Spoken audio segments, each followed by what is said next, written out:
Ah, ako na. John, John chapter 8, verse 31. Then said Jesus to those Jews which believed on him, if ye continue in my word, then are ye my disciples indeed.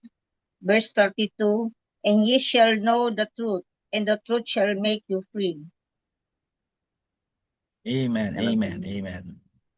Okay, so yun po ang ating verse for this evening. So, pag-aralan natin maigi. Sabi dito, if you continue in my word, then are ye my disciples indeed.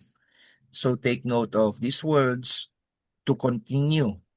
So, ibig sabihin, non-stop. You will not stop. You will continue. You will proceed. So, there will be no halting, no pausing. You just continue on. Continue on. Saan? Sa word ng ating Panginoon. Because sabi sa Romans 10:17, so then faith comes by hearing and hearing by the word of God. So the more that we learn about God, about Christ, the more we have faith in Him. Take note that we have defined faith as trust, tiwala.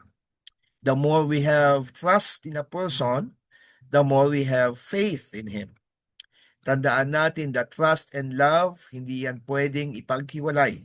Lagi yan magkasama. Therefore, you can trust someone you love, but sometimes you cannot, trust and love, pero yung love, minsan wala kang trust. Meron yan eh. Kinasal kayo because you love each other, but you don't trust each other. For example, meron akong napanood, ewan ko kung totoo yun, hindi ko na pa nabalitaan, Richard Gomez at saka sino yung asawa niya? Si, yeah, Lucy Torres. Lucy Torres. Nagkaroon sila ng tinatawag na agreement na sa kanilang conjugal property. So take note that they love each other but they don't trust each other. Kasi kapag there's trust, there is always unity in each other's material things, physical things, at emotional things. So lahat to ay dapat shared. So walang trust, kulang sa trust. But later on, I do believe that nakilala nilang bawat isa, doon nag-grow ang trust. Kaya nga relationship will always start with love, not trust. Trust is sa dulo na yan. Kaya nga napaka-importante, you have to continue in the Word of God so that you will trust in Him, and then so you will be called the disciple of God. Anong pang sabi dito? And you shall know the truth, and that truth shall make you free. Kaya nga napakahalaga ng lecture na ito, ng lesson na ito, o subject na ito, because we are identifying the truth. Kagabi, dalawang aking kachat, sabay sila, magnanay pa.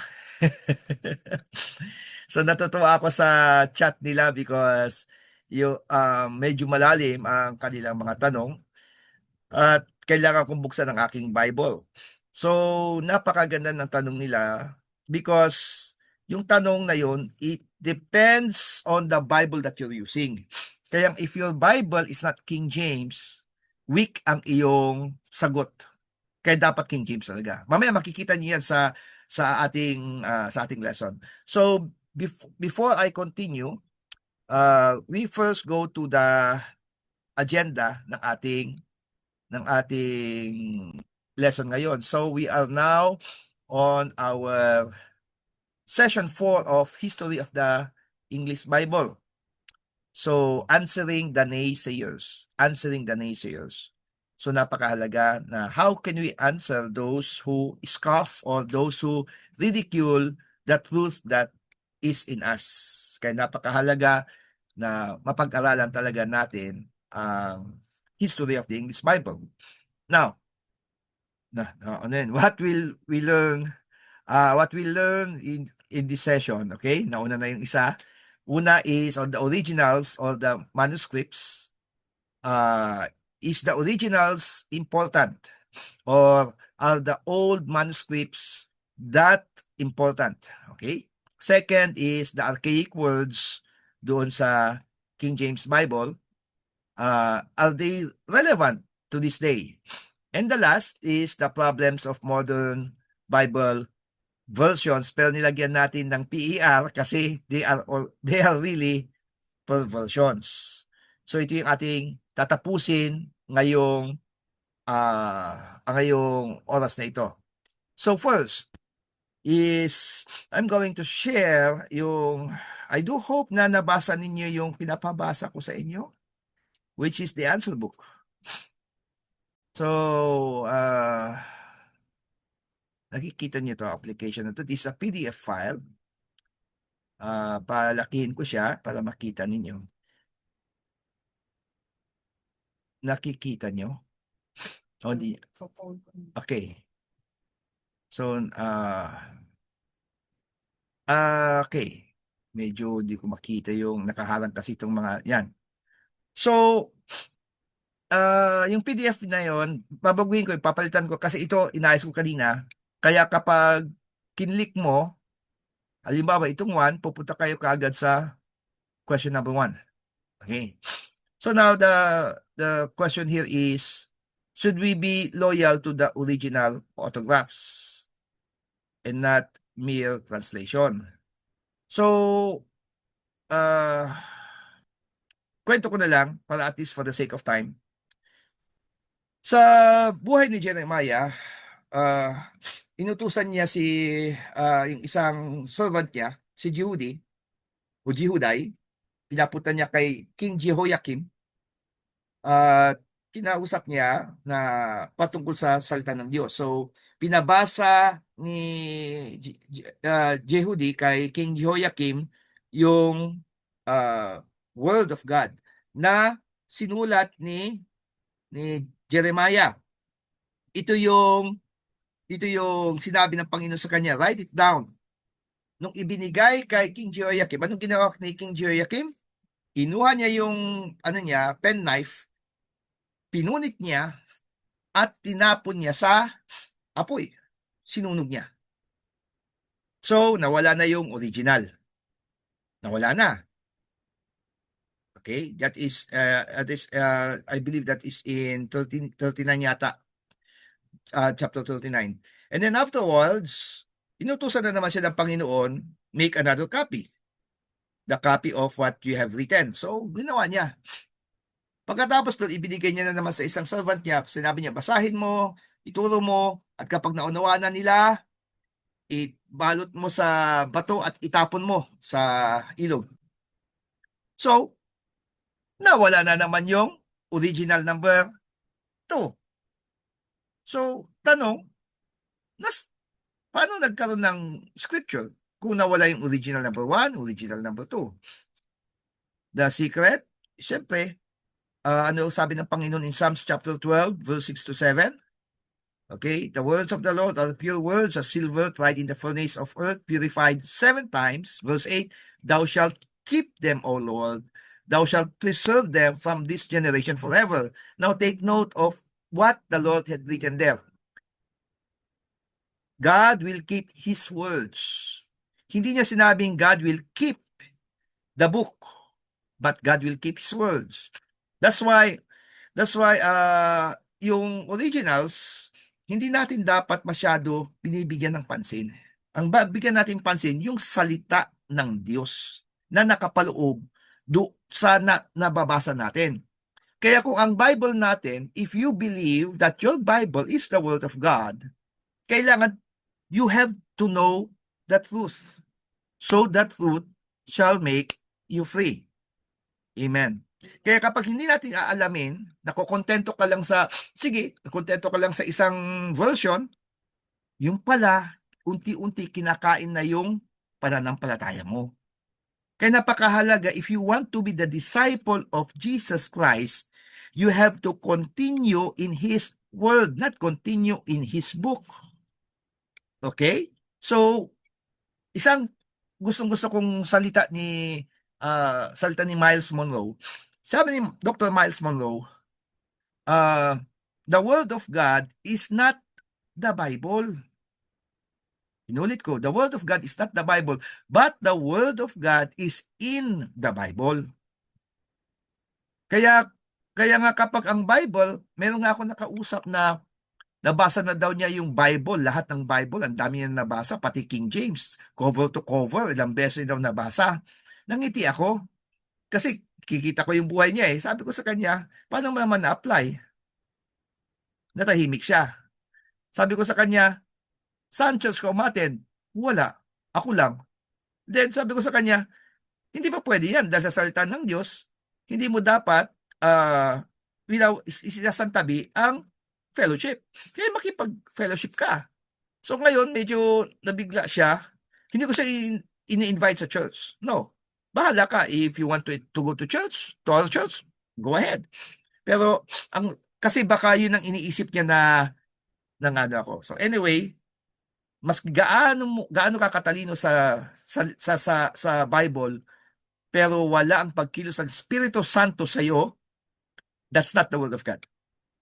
Okay? Mamaya makikita ninyo. Kasi nasa part 1 pa lang tayo. So now, the originals, kung paano natin itrato ito, how can we treat the originals?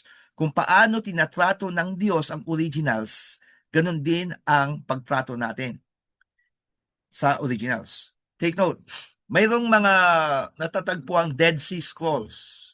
Ang Dead Sea Scrolls, ano doon, ang maraming mga old manuscripts, lalong-lalo na sa manuscripts ng Greek. So nakikita nila yon, pinag-aaralan nila, sabi nila matandang-matanda na ito. Therefore, we have to follow this. Take note again, for we are not as many as those who corrupt the word of God. Paano kapag yung manuscript na yon is a corrupt manuscript? Nakakuha na rin? Hindi natin alam eh. No one knows. So how can we treat the originals? We treat the originals just as God had treated the originals. Throw them away. We have to trust the passing of the word of God from saint to saint. Inulit ko. We do not trust the originals, but we have to trust how God had passed and preserved His word from saint to saint. Mula santo hanggang santo. Yan yung napakahalaga. Kasi ang Panginoon, gagamit siya ng tao upang ang kanyang salita ay ma-preserve niya. So, una, ginamit niya scribes. Yung scribes, lahat ng mga sulat, kinokopya nila. Pagkatapos, yung na ano nila, yung na kopya nila, kapag sila na, kapag hindi na mabasa, sinusunog na nila. Okay, so now, hindi na sinusunog. Ito ay kanilang nililibing. Okay? So may bago sila ngayong copy. So ganun ang ginagawa ng mga scribes. Hindi scribe, kundi scribes. Meaning, pinag-aaralan din nila, sinecheck nila, double check, triple check, kung talagang tama ang kanilang pagta-transfer. Amen. So yan yung trabaho ng scribes. Kaya ang tawag sa scribes sa atin is attorney. Bakit attorney? Because yung scripture, ang tawag diyan law. Kaya the law of the Lord. Kaya ang tawag sa kanila is attorney, lawyers. Sila yung mga lawyers noon because they know the law. Sa atin naman, attorney. So, okay na tayo sa originals. Now, let's go to number 2. Let's go to our... Hello, Leo. Nice hair. Okay. Now, now let's go to... saan na tayo? Let's go to number 2. And that's archaic words. How do we treat archaic words? So now, we first go to our Bible. Okay. The authority. Okay, now let's go first to hirap. Ito, Mark. Ano ba? Ano ba sinasabi ko? Nawala na. Ay, sorry po. John. Okay, John chapter 3 verse verse 7. Okay, pero mag-umpisa tayo sa verse 5.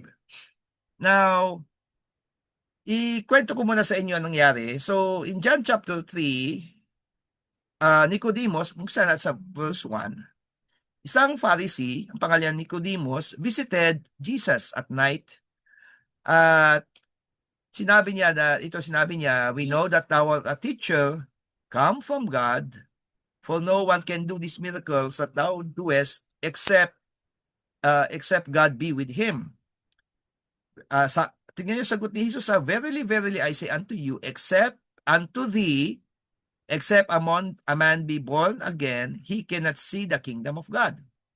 Nicodemus saith unto him, how can a man be born when he is old? Can he enter the second time into his mother's womb and be born? Verse 5. Sabi ni Jesus, tas ko lang, verily, verily, I say unto thee, except a man be born of water and of the Spirit, he cannot enter into the kingdom of God. So, question, sino kausap dito ni Jesus? Personally, pag sinabing okay, itataas ko na konti, okay, pag sinabi mong pag letter T ang umpisa, it is singular. It is for one person. Pag thou is also pang isang tao lang. So, therefore, sinabi ni Nicodemus, we know thou, meaning Jesus. So, si Jesus ang kausap niya dito. Okay, we know thou art a teacher. Hindi niya sinabing we know that you are a teacher. Pag sinabi kasing you, hindi lang iisa, marami yan. Okay? Pag sinabi mong ye, hindi lang iisa, marami yan. Okay? Now, dito, Jesus answered and said unto Nicodemus, verily, verily, I say unto thee, ibig sabihin, directly, si Nicodemus ang kinakausap. Balik ulit tayo dito sa verse 5. Again, sinabi ni Jesus, verily, verily, I say unto thee, except a man be born of water and of the Spirit, he cannot enter the kingdom of God. That which is born of the flesh is flesh, and that which is born of the Spirit is spirit. Ito na ang mahalaga. This verse. Okay? Now, imagine yourself. You are there as a witness of this two person, Nicodemus and Jesus, having this conversation. Jesus said, marvel not when I say unto thee. Okay? Ye must be born again. Hello? There's a shift from singular to plural. From personal to general. From specific to everyone. Jesus was answering Nicodemus, marvel not, huwag kang mamangha, huwag kang mabigla sa sinasabi ko sa iyo. Ye must be born again. Sino itong ye? Lahat ng nakakarinig ng tinig ni Jesus doon sa lugar na iyon. In that meeting place. Because Nicodemus was not only meeting Jesus alone. He was not meeting Jesus. He entered in the meeting while Jesus was speaking. So, nakuha natin. So, it's a group.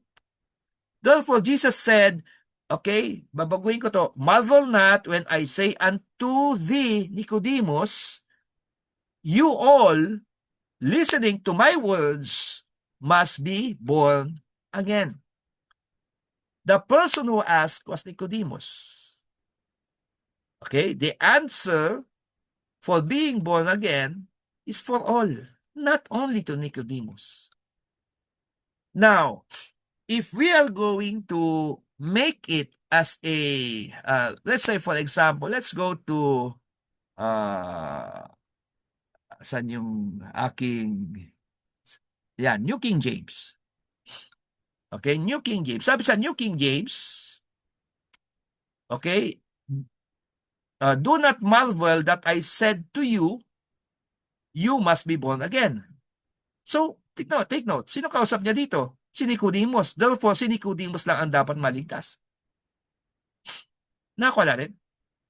Hindi mo makuha ang clear picture. Hindi mo makuha kung ano ba talaga ang senaryo. Ano ba yung nangyayari? What are the specifics happening on that meeting with Jesus and Nicodemus together with the whole group? So therefore, pinababaw ng versions ang meeting na ito para nakikita natin na it's only the person who's going to Christ ang talagang maliligtas. Okay? Ang gusto na maligtas. Pero dito, ang Panginoon mismo, ye must be born again. Gusto ng Panginoon na lahat ay maligtas because yan yung gusto ng Diyos, that all men shall be saved. Tama po ba? Kaya nga dito, clear na clear that the archaic words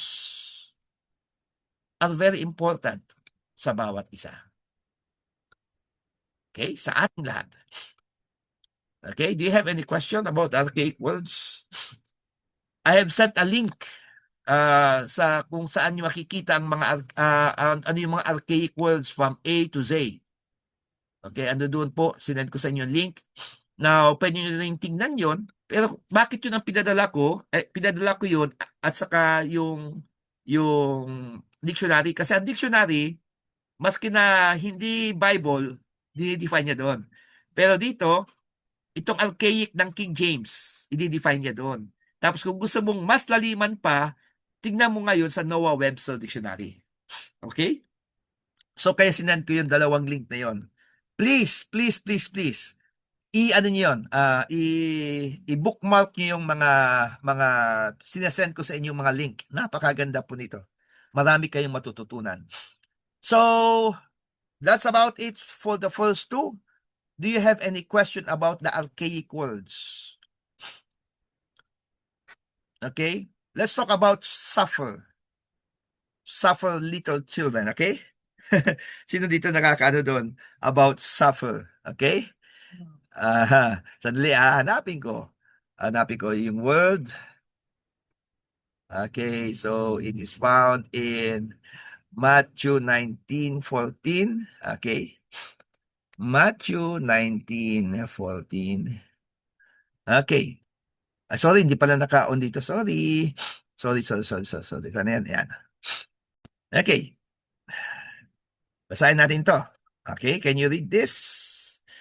But Jesus said, suffer little children and forbid them not to come unto me, for of such is the kingdom of heaven. So what is this suffer? Okay? So ang other meaning niyan is allow.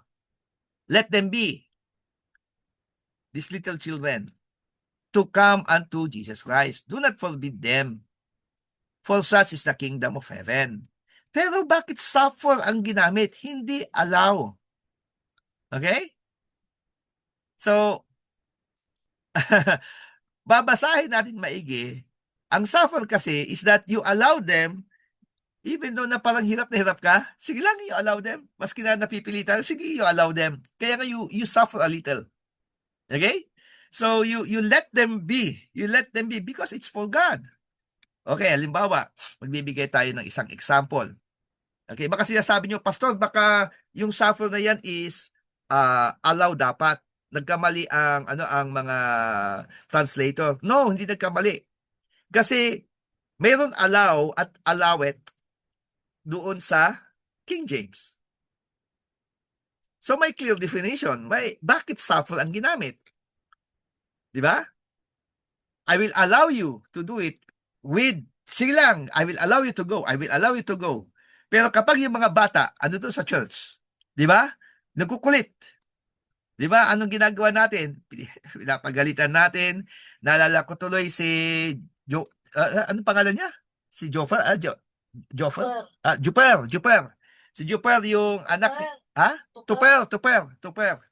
Yung anak ni... Si Christopher pala kay Tuper. Yung anak ni Nanay Inday. Nung hindi pa ganyan yung church, ito pa ay butas-butas pa, wala pang bintana, wala pang pintuan. Nagpipreach ako. Very strong preaching. Bigla, si Tupper, lalapit yan sa church, sa harapan. Yayakap yan dito sa ano ko, sa legs ko. Yayakap yan. Tapos sila Nanay Inday, pinipigilan nila yung bata. Sabi ko, allow them, let them be. Suffer Tupper to come unto me. Pero hindi ko sinabi yon. Okay, ang sinabi ko lang sa kanila is, bayaan nyo lang yung bata. Hindi ako naiistorbo sa bata. Sa inyo ako naiistorbo dahil ang gugulo ninyo. Itong batang ito, hindi ko pinapakialaman. Bahala ang bata. Naiistorbo ako sa inyo dahil kung ano-ano pinagagawa nyo para lang sa bata. Bayaan nyo magingay yung bata dahil hindi ako naistorbo. Sabi ko sa kanila, suffer little children. So you allow them even though it's nakuha nyo, naiirita kayo. Kaya I suffer them even though I know na nakakaistorbo. But they are little children. Pero kung singlaki na ni Missy, lalapit sa akin, yayakap sa legs ko, sabi ko, Missy, babatukan na kita dyan. Ang laki na eh, hindi na bata yan eh. So, isturbo na yan eh. Isturbo ka. Okay? She will suffer. Joke lang, anak Missy. Joke lang, joke lang. Okay. Kasi ano, yun yung point ko na napakahalaga ng archaic words. So let's talk about archaic. In 16th century, during the time of King James, all these words are archaic already. Hindi na yan yung spoken English nila. Hindi na. So yung archaic words na yan, ang tawag natin diyan is biblical English. Okay, inuulit ko. Noong panahon na 16th century, all the words doon sa di dine thou, hindi na nila ginagamit yung di dine thou. So bakit nila ginamit yung di dine thou? So that ma-identify mo yung ikaw at sila. Amen? Kasi sa English ngayon, can you say ikaw? Di ba sasabihin mo you? Okay? Kayo, you. Di ba? Ikaw, you. Kayo, you.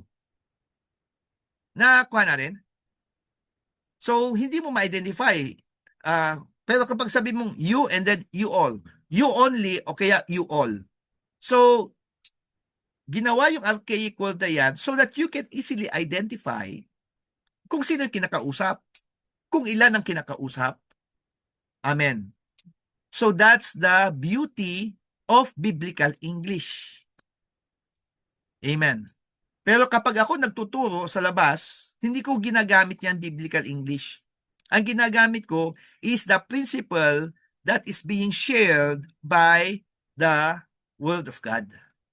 Kasi the principle in the Word of God is in the Bible, pero kailangan mong i-share sa mga tao yan na mauunawaan nila ang Word of God. Amen. Kaya nga tayo na nakatanggap sa Panginoon, kailangan nag-aaral. You have to know the truth, so the truth shall make us free. Amen. Kaya nga hindi lang tayo, kundi pati yung iba. Kaya kung magtuturo ka sa iba, huwag kang maging pati yung prayer. Ako naging panatiko ako sa King James kaya I admit fault ko rin ito. Pati prayer ko talagang King James biblical English pati yung posting ko biblical English Kaya nga hindi ko na ginagawa 'yon. Except for the Word of God. Pag magpo-post ako ng Word of God, King James talaga. Pero pag mag-explain ako, hindi biblical English. Okay? So any question about the archaic? Kasi medyo maganda po ang ating pupuntahan ngayon. We're going to talk about the different versions. Bakit ikaw pastor? Ikaw ang pastor talaga na pasaway. Inutusan ka na noon na huwag kang magtuturo ng King James. Ang tawag sa iyo ng international is kulto. Nung tayo pa'y nasa kabila. Nung tayo nasa Jesus Saints Ministries. Sinabihan na ako. That was, I believe, 2000 and, I believe, 10 or 9. 2009. Sinabihan na ako na, Pastor, pinagbabawalan kitang magturo ng King James. Na pinaano mo King James. Then sinabi ko sa kanya, binigay ko yung sinend ko sa inyong answer book. Ang mahal pang mag-print noon, ang mahal ng printing. Okay? Ang mahal ng ink. So, nag-print ako. Yung pag-print ko, binigay ko sa kanya. Binalang bahala niya. Na alikabok lang. Alam mo, sagot pa naman sa akin, hindi ko to pag-aaralan kasi ang dapat mag-aral dito, yung mga doktor sa theology. Nabigla ako nung sinabi niya yon. Kaya nga, sabi sa akin, hindi mo ba alam kung anong tawag sa iyo ng national at ng international? Sinabi niya pangalan ng pastor, kilala ko. Sabi niya sa akin, kulto ang tawag sa iyo. Kaya nga dito sa church, maraming bumibisitang mga taga Manila kapag Sunday. Siguro halos once a year bumibisita sila. Chine-check nila ang ating preaching. Pero umuwi sila blessed. So, ibig sabihin, wala sila nakikitang wrong sa ating preaching. Ang problema lang is, I keep on insisting King James. Kaya sabi nila, pinagbabawal na sa akin ang magturo ng King James. So, na-devastate ako noon. So, yung pagtuturo ko ng King James, dito lang sa church. Hindi na ako nagtuturo ng King James sa labas. Pero dito lang sa church. Sabi ko, sa sa members ng church, sa family, lalo na nauna muna ang elders, sinabi ko sa kanila na dito lang ako magtuturo about King James. Na bago lang ito, nung na-meet ko si Bishop Donald Soriano, ang ating mahal na bishop. Dahil si Bishop Donald Soriano ay King James din. At ang kanyang pastor, ang pastor niya, isa sa mga pastor niya ay walang iba kundi si Pastor Flores Martin, isa rin advocate ng King James yan. Yung na-invite natin, yung last na na-invite nating pastor, yung Highlander. Okay? So, nabuhayan uli ako. Kaya nga mas lalo ako nagsumigasig na magturo about King James. So, hindi lang pala akong kulto, marami pala kami. Okay? So now let's talk about some things. Now, if you have your Bibles with you, okay, let's open it. Okay? Can you see this? The Lord's Prayer. Okay? Can you see this, children? Luke 11. Nakikita nyo dito sa ko? Yes. Okay. Nakikita po. Okay. Opo, Pastor. Okay, thank you. So Luke 11, and it came to pass that as he was praying in a certain place, when he ceased, one of his disciples said unto him, Lord, teach us to pray, as John also taught his disciples. And he said unto them, when ye, lahat kayo, hindi lang yung isa sa disipulo. Okay? Lahat kayo, ganito kayo manalangin. Our Father, okay, which art in heaven, hallowed be thy name, thy kingdom come, thy will be done, as in heaven, so in earth. Give us day by day our daily bread, and forgive us our sins, for we also forgive everyone that is indebted to us. And lead us not into temptation, but deliver us from evil. Sa book of Matthew, for thine is the kingdom, the power, and the glory forever. Amen. So now, let's go to NIV. Yay! Pag-aralan natin na NIV. Wait. Okay. Verse 1. Verse 2. Yan. He said to them, when you pray, say, Father. Ha? Sadali. Father lang. May kulang. Sino tong father na to? Father. Sinong father na to? Balikan natin ang King James. Our Father, which art in heaven. Balikan natin ang NIV. Father. Sino to? Sino yan? Hello? Are you, medyo, nakukuha nyo? Kaya nga yung mga pare, okay, I'm sorry, marami tayong kaibigan mga pare, but I'm going to be a Pentecostal right now. Ang mga pare, ang tawag sa kanila Father. So walang problema. Pero yung panalangin kasi, Father, sino tong Father na ito? Tawag natin sa pare Father. Di ba? So Father, pwedeng tatay mo. Sinong Father to? Which art in heaven. Ay, Pastor Sandali, bakit which, not who?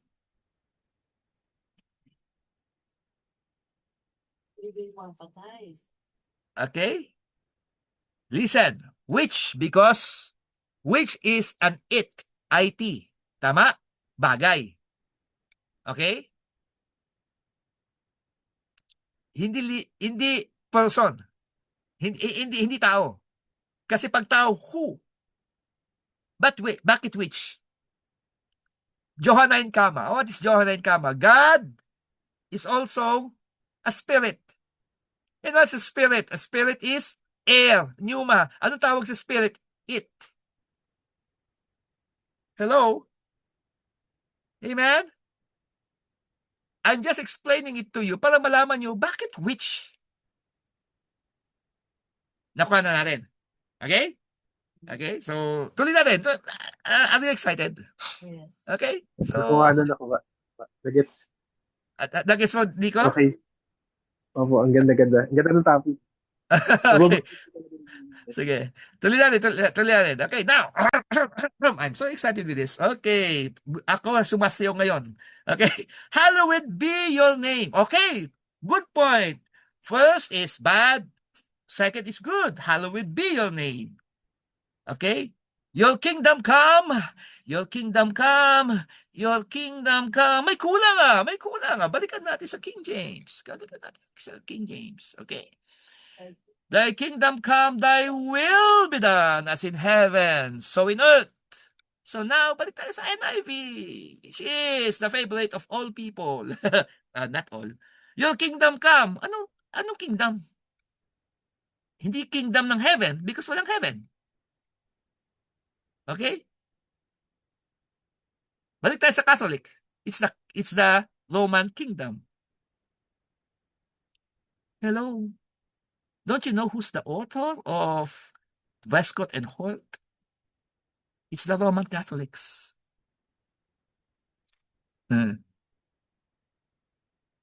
Listen to me, brothers and sisters. Who was Paul? Pag-aralan natin Paul. Paul was soul. Okay? Soul of. Okay? Anong ginawa ni Saul? Saan siya unang-unang nakilala?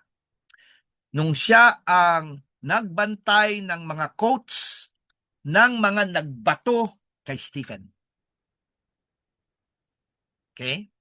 He was the witness of the people who stoned Stephen. He was the one, he was the student of Gamaliel. Therefore, he was also part of those who were debating against Stephen. Basahin niyo Acts chapter 9. Now, ano ginawa ni Saul o Paul, Saul noon? Titignan kasi mag-away kayo dyan. Yun din ang ginagawa ng Roman Catholic. Hindi nila, kung papanoorin niyo yung story ng King James, so ito lahat yun. Yung pinapanood natin kanina. Guy Fawkes was a military person hired by the Roman Catholics to kill King James. Napatayin si King James. Why? Because magkakaroon ng tinatawag na one translation to be read by all. To be read by the common people. Now take note of this. How can you control the people? By letting them be ignorant. Give them wisdom, give them knowledge, they can oppose you because they know things already. No kanyo? Ano ang ginawa ng Roman Catholic sa kanyang mga congregation? Hindi nila inopen ang Bible sa lahat. Why? Because kukontrolin nila ang mga tao. Kasi kapag yung mga tao nagbabasa na ng salita ng Diyos, hindi na nila makukontrol yan. Tama? Because marurunong na. Sino ang unang-unang nagano? Yeah, parang Jehovah's Witnesses. No, hindi Jehovah's Witnesses. Jehovah's Witnesses is nagbibigay sila ng word. Iglesia ni Cristo. Iglesia ni Cristo. Ayun, Iglesia ni Cristo. Now, napakahalaga kasi na kapag hindi mo, if you don't educate the people, okay, if you don't educate the people, give them things na masasaya, entertain them, ano mangyayari? They will not look on how you manage things. Do you know why the amphitheater, alam niyo yung amphitheater, which is the Roman Colosseum? Doon nag-umpisa ang amphitheater eh. Roman Colosseum. Di niyo ba alam kung bakit dinevelop ang Roman Colosseum? Sino nanood ng Gladiator? Panoorin niyo uli ang Gladiator. Ginawa ang Roman Colosseum para yung mga tao hindi mapunta ang kanilang pag-iisip, kanilang pananaw sa politics. Ano nangyayari sa government? So the government entertained the people so they will not revolt. They controlled the people through their ignorance. Nakuha natin? Yeah. Also, diversion. Thank you, Nico. Isa yan, diversion. Pero ang pinakamahalaga talaga dito, para sa kanila, if you don't educate the people, they will not rebel. Okay? Yun yung kanilang kaisipan. Okay, madaling mamanipulate. Sabi ni Pastora, thank you, Pastora. Madali silang mamanipulate. Because they don't know anything. Especially the Word of God. Kaya nagkaroon tayo ng napakaraming superstitious beliefs. Take note. Filipinos has so many superstitious beliefs. Almost all Roman Catholic countries. Sila yung ang daming superstitious belief. Why? Because they don't have the Bibles. They always rely on what they hear coming from their priest, from the church. Amen? Okay na, balik tayo. Tama naman yan, pasakali ko lang yun. Okay, ayaw ko pahabain. Okay, your kingdom come, your wala, pamalpak si NIV. Okay? So minus 2 points. Okay? Okay, next. Give us each day our daily bread. Very good. And forgive us our sins, for we also forgive everyone who hallelujah, praise the Lord. We now are entitled to forgive sins, which is hindi dapat because it's only God who can forgive sins. Now let's go to King James. Forgive us our sins as we also forgive everyone that is indebted to us. Okay? Nakuha nyo? So now, kaya nga kaya mayroong confession box sa Roman Catholic. Confess your sins one to another. Confess your sins one to another. Yun nangyari sa kaya may confession booth, di ba? Meron pa bang confession booth ngayon sa mayroon pa rin daw sa Roman Catholic. Which is hindi dapat eh. Confess your sins one to another. Pero ano ba sabi sa salita ng Diyos? Sa King James, confess your faults. Yung pagkakamali ninyo sa bawat isa. Because you can never mention your sin to a person who can never forgive that sin. But you can always say your fault so that he can forgive your faults. Okay? Okay? So, kaya kailangan mong mag-mention ng mga ganito na hindi sin ang pinag-uusapan kundi faults para mas lalo tayong matuto. Kasi ang sin lang ang pwedeng magpatawad ng sin, walang iba kundi Diyos. Amen. Okay, natuloy natin. Okay? Dami ng kapalpakan, no? NIV lang yan. We're only talking about prayer. Dito bumagsak na sila. And lead us not into temptation, but deliver us from evil. Check natin sa NIV. I think, okay din siya eh. And lead us not into temptation. Whoa! Oh, wow. Hallelujah. Praise the Lord. Parang may kulang. Parang may bawas, no? Okay? Pero may sinabi dito, Pastor, may footnotes naman, no? Yan, no? May A, B, C, D. Who's reading the footnotes? Ikaw, babasahin mo pa ba yan? Yak, ano ba laman ng B yan? Ano laman ng C yan? Anong laman ng D? Hindi na. You're going to read this as is. And lead us not into temptation. Therefore, the God of NIV is not the God of the King James Version. Why? Because the God of the NIV cannot deliver you from evil. The God of the NIV has His kingdom here on earth, not in heaven.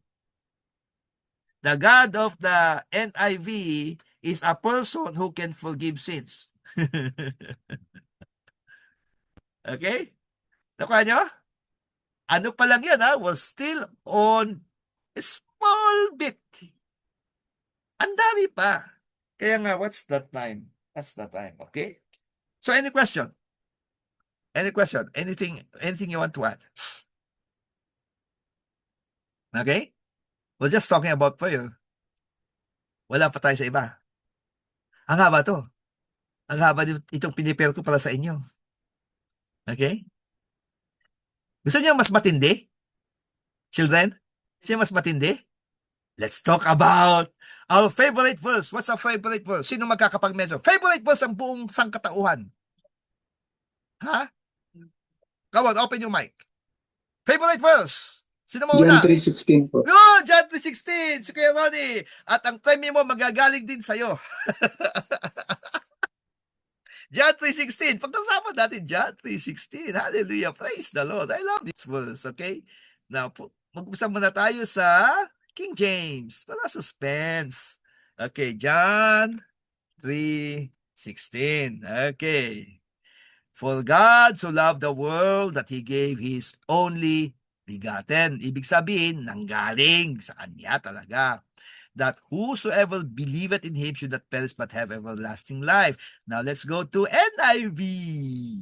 Okay. For God so loved the world that He gave His one and only Son. Hello? Hindi bigatin? Hindi bigatin. Ibig sabihin, hindi siya Diyos. Because we are also called the sons of God.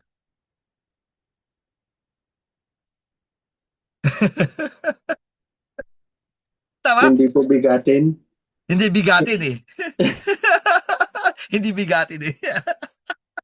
Nako nyo? Hindi bigatin eh. Bigatin means nanggaling sa Kanya talaga. He is co-equal. He is co-equal. Hello? Hindi siya mas mababa sa Ama. He is co-equal. Tayo, we are just servants of God. Amen? Okay? Anything to anything to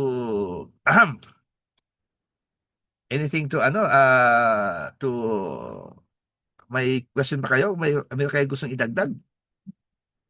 Anyone? Klarong-klaro po. Klaro. Kita yung kita yung fault. Mga mali. Okay.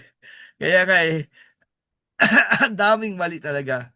Ang daming mali talaga. Kaya nga napakahalaga talaga na mag-aral talaga tayo ng tamang salita ng Diyos. Amen?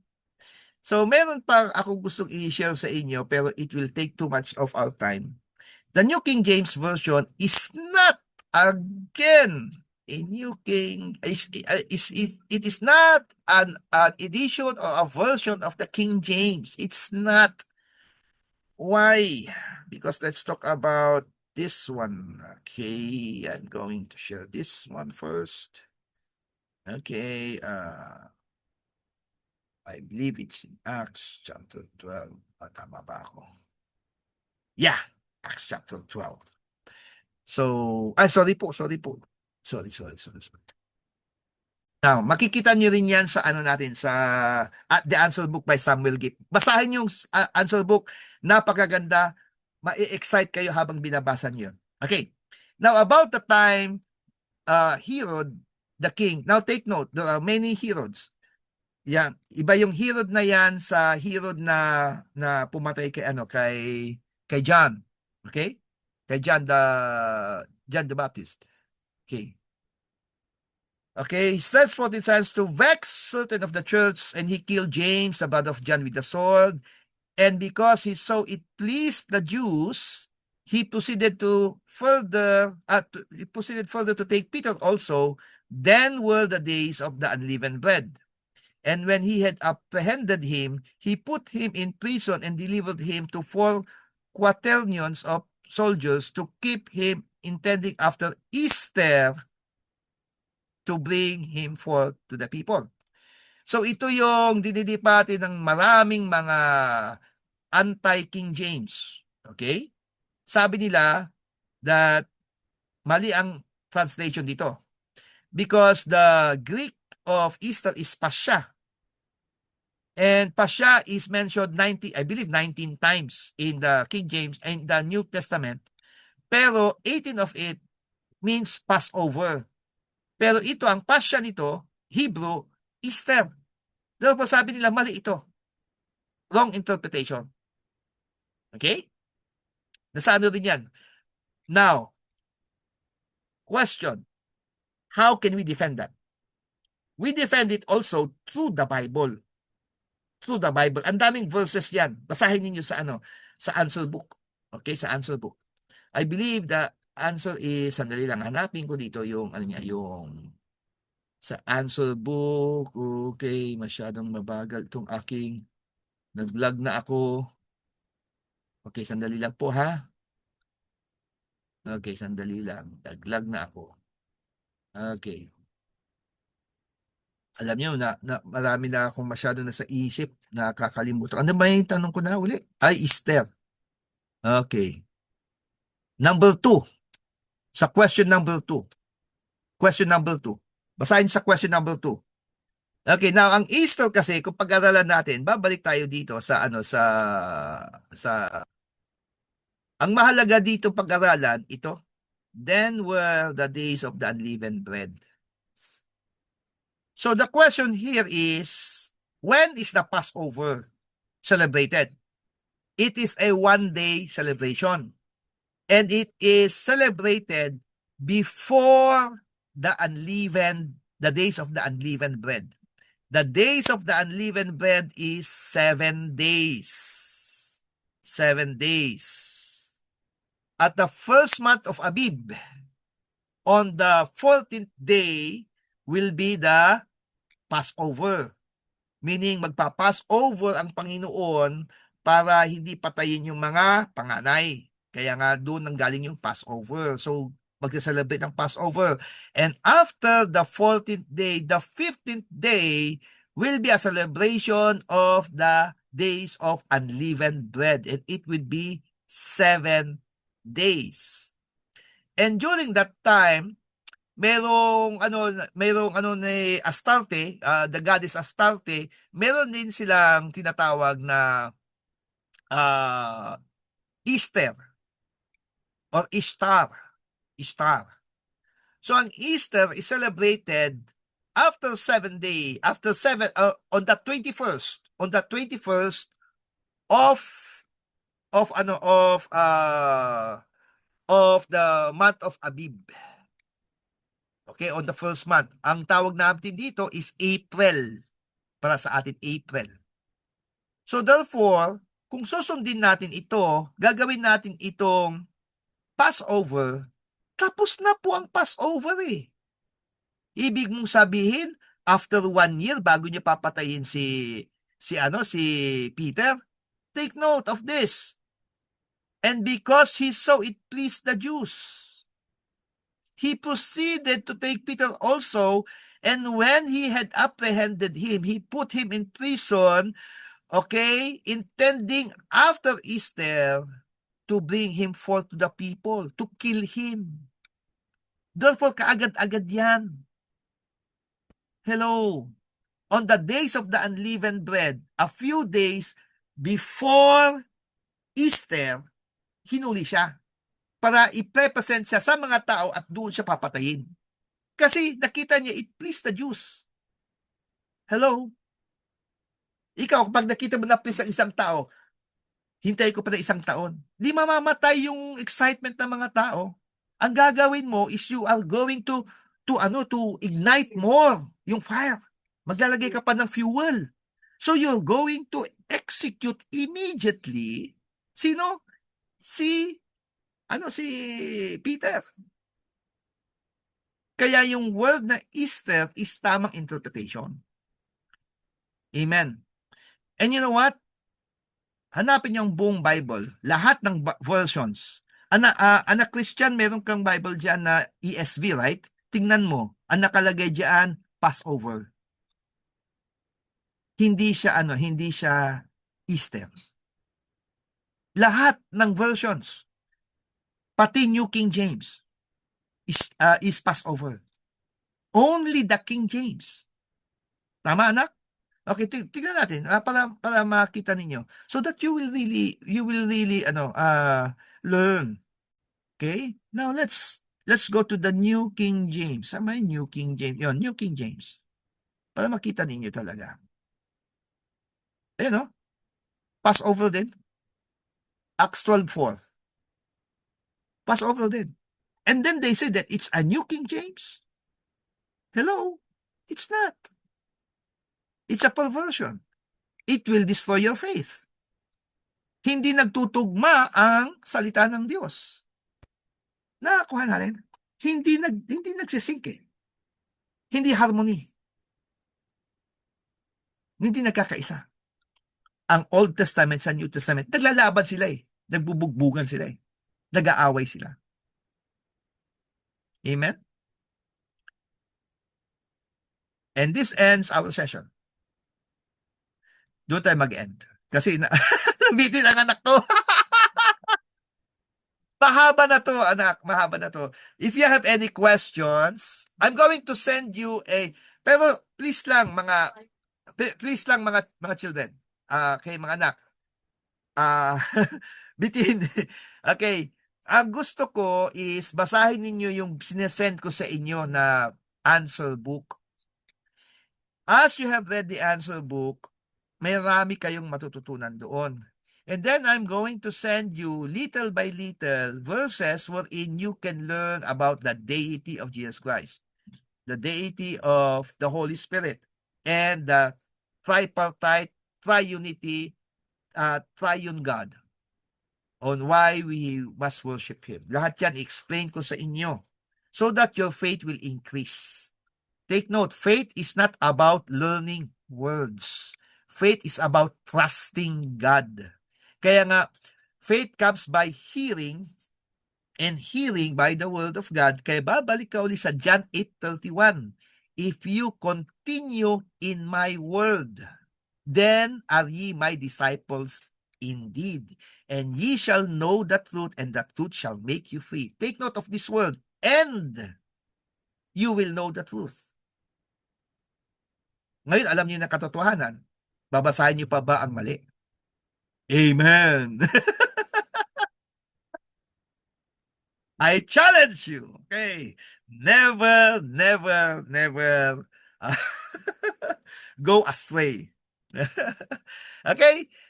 May I ask everyone to open cam so that I can see all of you, and then ask questions. If you have any comments, ano masasabi ninyo? Are you learning something? Are you excited about this? If this is your first time hearing this? Sige, di ka na. Ganda ng Go. topic. Ang ganda po ng topic natin tonight. Grabe yung mga nakikita kong talagang na-reveal yung mga sa versions ng Bible. Mm. Napa, gulat na lang po. Grabe. Now, Thank you po. uh, thank you, Nico. Ang nakakatakot dito, sasabihin ko sa inyo, huwag niyo akong gagayahin, please lang. Ito yung nakakatakot. Naging zealous kasi ako eh. Once na may natutunan akong bago, I'm so zealous because I love God. Ipinaglaban ko yan. Pinaglaban ko ng patayan yan. Kaya natawag akong kulto. Hindi ko dinahandahan. Kasi iniisip ko, I'm already old. I'm already 40 plus. And then, kailangan kong maituro to. Kasi hindi ako bata pa eh. Mabuti sana kung I was 20 when I learned about Christ. Siguro, dadahan-dahanin ko. I want to learn more. Pero ito hindi eh. Pastor na ako eh. Nagturo ako ng mali. Nagturo ako ng New King James. Ang daming mali. So, kailangan ko mabago to. And I need a drastic change in my life. Kaya nga, pinush ko to. Ang mali ko, hindi naman ako nagsisisi. Yeah. Hindi ako kulto anak. Pero, hindi ako nagsisisi. Pero, dito ko nakita ang totoong kapatiran. Nakakaunawa sa'yo. Maraming umalis sa church, maraming mga pastors na binatikos tayo. Yung iba na magbibigay na ng support sa church, doon na lamang sinabi nilang pinagkakalat nila, kulto tayo, hindi tayo tinulungan. Kaya alam mo anak Christian, nung nawala tayo sa GRM, sa GS Ministries, noong nagpatayo sila uli ng church dito sa season, nagpatayo sila, tumulong na ang lahat, ang 19 na international churches ng GRM. Ang gusto nila, pabagsakin tayo. So, ang point dito is this, nung tayo ay GRM, hindi sila sumuporta ni 5 ang international. Hindi. Walang sumuport sa atin. Talagang, talagang ano lang tayo. Nag-rely lang tayo sa natin, sa family, and then, of course, by the guidance of the Father. Kaya napakahalaga talaga na doon makikita talaga na hindi tayo minahal ng dating simbahan. Kasi talagang kung mahal nila tayo, dapat noon pa lang tinulungan na tayo. Pero hindi. Nung wala na tayo sa eksena, saka lang sila tumulong. Ibig sabihin, they do not want to support us. Kaya sad to say. Kaya ito, ako lang ang pastor na, ewan ko lang kung ako lang baka meron din, na lagi kong sinasabi na hindi ko kayo invite sa church ko. Never. Kung gusto mo pumunta sa church, the Holy Spirit will guide you. I don't invite people to church.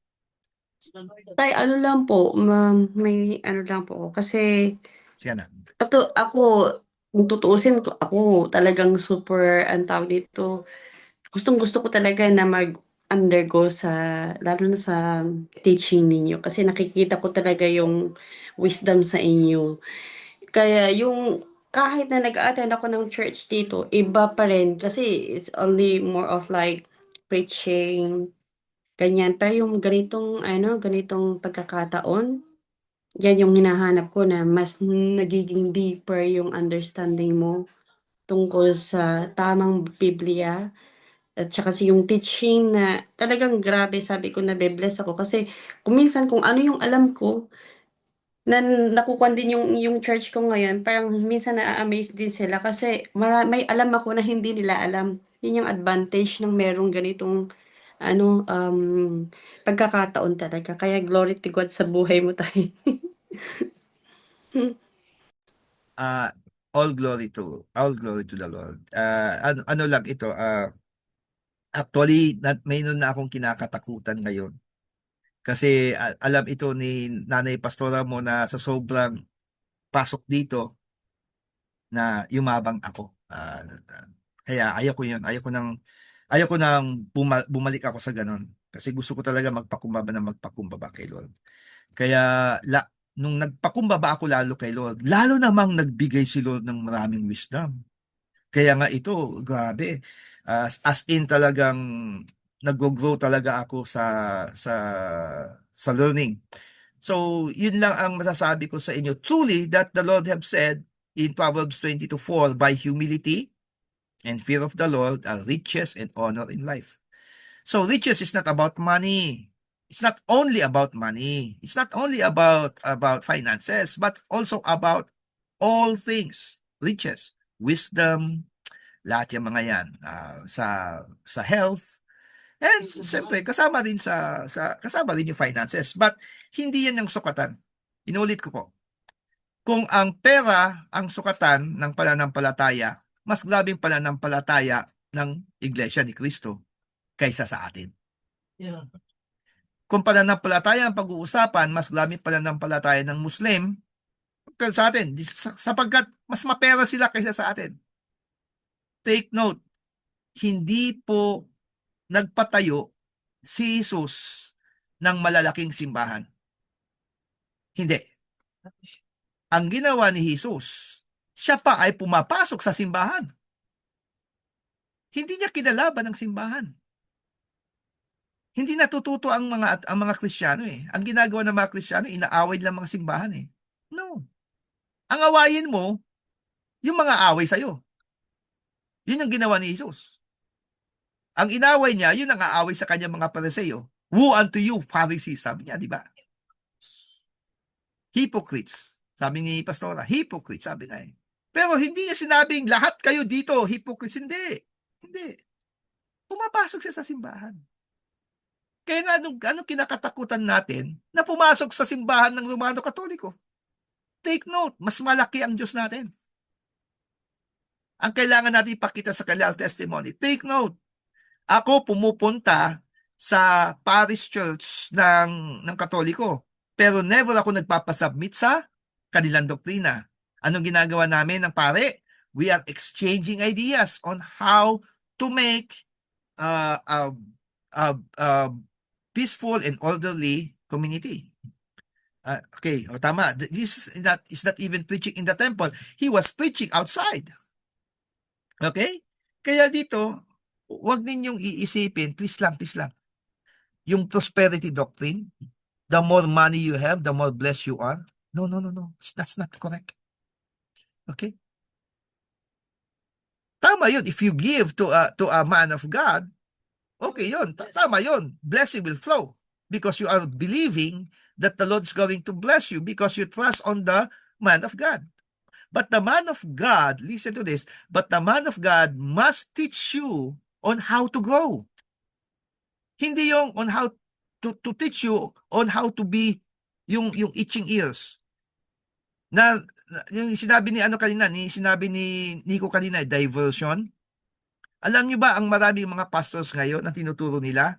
Feel good preaching. Dinadivert nila ang hirap ng buhay through feel good preaching. Joel Austin has an awesome ministry. Okay? And that is his ministry. That is not the ministry of Christ. Why? Because feel good. Okay? Tinanong siya, is Jesus the only way to go to heaven? Alam mo sabi niya? Feel good. I cannot say that because there are so many ways going to a certain area, and there are also ways, and I cannot be a judge of that. Grabe siya si Joel Austin. If you are going to go to his mga interviews niya, wala, he is an ungodly person. Ang dami because they only love this. Kaya the more that you preach ito ang masasabi ko lang kapag uma-attend kayo sa church at hindi kayo nasasaktan ng salita ng Diyos, something's wrong. Something's wrong. Number 1, check your heart. Number 2, check the pastor's heart. Number 3, check the leadership. Kapag dito, nag-no ka lahat, pangit lahat, ibig sabihin, umalis ka sa church na yan. Why? Because feel-good preaching is not the way the Lord preached. Basahin ninyo ang synoptic gospels. Pag sinabi kong synoptic, okay, type ko. Okay, para ma-research nyo. Okay? Dagdag natin to. Synoptic gospels. Pag sinabi kong synoptic gospels, yan yung Book of Matthew, Book of Mark, Book of Luke, and Book of John. So yan yung synoptic gospels. Okay, so pag-aralin yung synoptic gospels, itong apat na to, take note of this. Walang feel-good preaching si Lord. Wala siyang feel-good. Ni isa, wala. Lahat pa rin, shak. Talagang magbabago kayo. Kaya nga, we have to really study the Word of God. Amen. So any question before we end? Because it's already 8:30. 8:23. Okay? Wala na? Wala kayong gustong i-add? Wala na? Wala si Nico? Kuya Ronnie? Wala. Missy? Abet? Wala na? Sila Lorraine, nakita ko kanina, naka-braided hair eh. Anak Christian, ikaw, meron kang gustong i-add? Wala na. Mama Aida, hello Ate Lorna. Okay. Okay, wala na. Okay. So please be excited sa lesson natin because we are on our, pangilang session to? Fourth session? Okay. Meron pa tayong 4 na session. Okay? 4. So 8 sessions lang to. 8 sessions, and then after that, yay! Tapos na tayo sa History of the King James Bible subject. Okay? So now, before we end, let us go to our communion. Take note, ang communion nakuha natin sa Johannine Kama. Inuulit ko, tatype po ulit. Baka mamaya for the sake sa mga nakakalimutan nila. Okay, Johannine Kama. In short, kung gusto nyo, ito, Johan 9, tapos, yan. Ay, kulang pala. Johan pala yan. Johan 9, tapos, yan. Madali lang matandaan, no? Johan 9, kama. Okay. Mukhang paspasok yung joke kong yan, ah. Okay, so Johan 9, kama is 1 John. The Johan 9, kama is, again, itatype ko na lang ulit. Johan 9, kama is 1 John chapter 5, verse 7 to 8. Ano to? Yan. Yan yun. So, Johan 9, comma is 1 John chapter 5, verse 7 and 8.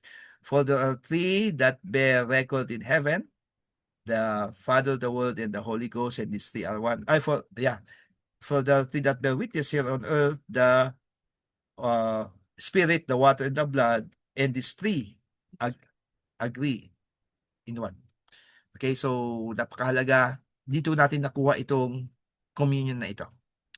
Because the bread is Jesus Christ, because he is the bread of life, and the juice, which is representing the blood, is representing also the Holy Spirit, because the Spirit is the blood. Okay? So let us now go to our communion. Taas po natin ang bread. Let us pray. Father in heaven, again, we give you thanks and praise. Thank you, Lord, because we know and we believe that as we continue to study your true words, your pure words, you will continue to purify us, to sanctify us, to cleanse us, so that we may be worthy in receiving your wisdom and knowledge and strength, so that we may be able to do the mandate that you have entrusted to each one of us. Salamat po dakilang Ama, at patuloy na tinataas namin ang tinapay na ito, na ang nais namin ang inyong salitang patuloy na may taas sa aming buhay, na sa aming paglalakad kayo po magbigay gabay sa amin sa lahat na aming gagawin, sa lahat na aming pupuntahan. Be magnified, be glorified. And as we eat this bread, we continue to give you all thanks and praise. In Jesus' name we pray.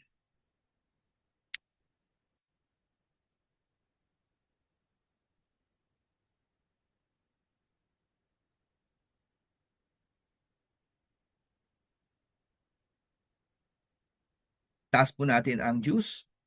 Again, O Lord, we give you thanks and praise. Thank you, Lord, for the wonders of your blood, the power of your blood. Thank you, Lord, for everything that you have given and you have done. At sa pagtaas namin ng juice na ito, patuloy tinataas namin ang pagkilos ng Espiritu Santo sa aming buhay. ng nais namin patuloy na pagbabago upang kami ay maging kaaya-aya sa inyong harapan at matanggap namin ang pagpapala at pagbabago ng nais mong mangyari sa aming buhay, so that every good works that we do, makikita ito lang lahat ng mga tao, and they will glorify you, Father God, who is in heaven. Salamat po, dakilang Ama, at inumin namin ang Diyos na ito na may pasasalamat at pagsamba sa ngalan ni Kristo Jesus.